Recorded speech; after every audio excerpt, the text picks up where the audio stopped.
That's such an enjoyable movie. I think it's just terrific. Esther Williams at her best. And I'm back with my co-host, Brent Phillips, who's just written a biography of the director that we're saluting this month, Charles Walters. One of Walters' films being this movie we just showed.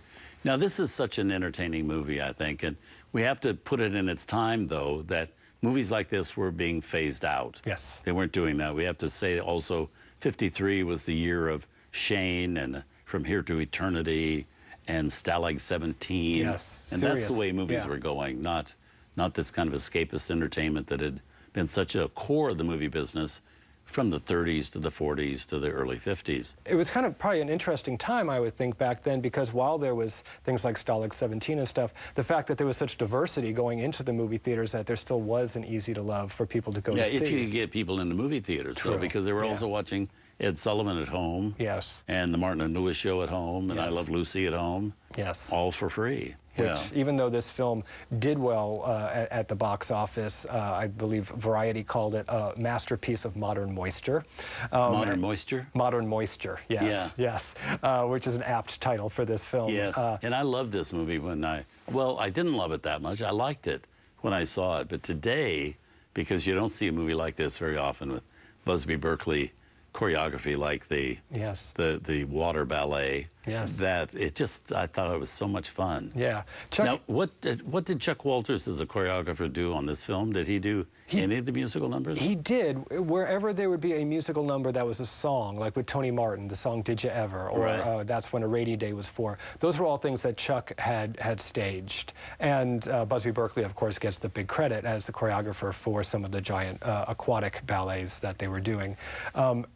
Tony Martin speaks glowingly about working with Chuck on this. He would just say, you know, between having Busby Berkeley and Charles Walters, a little bit like, you know, oil and vinegar on that film, because there's Busby Berkeley with his temperament and his barking commands, and Tony Martin would say, Charles Walters would come up and say, do you like your lines? Are you comfortable with everything? How is everything? And then he would stage the most elegant number for Tony Martin to do.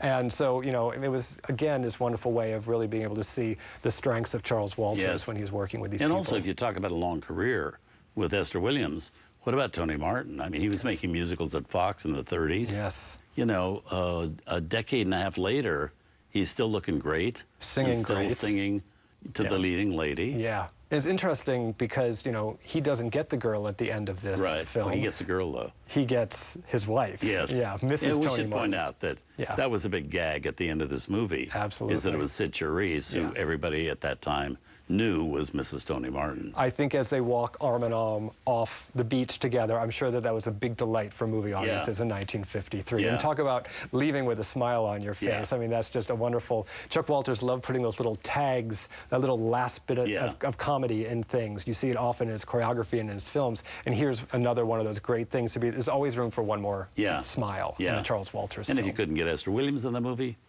Sid Charisse isn't a bad alternative. Absolutely. Yeah. Well, moving on, Brent and I are finished with our duties for this night, but another film directed by Chuck Walters is coming right up. It's a comedy from 1957 with Glenn Ford and Francis Earl Hallman, Ava Gabor, and Russ Tamblyn. Tonight on Turner Classic Movies, Navy office workers scheme to build a rec hall and don't go near the water. Then Lucille Ball puts her best foot forward. And there's an explosion of fun on the wonderful Midway with Bud Abbott and Lou Costello in Hollywood. You're invited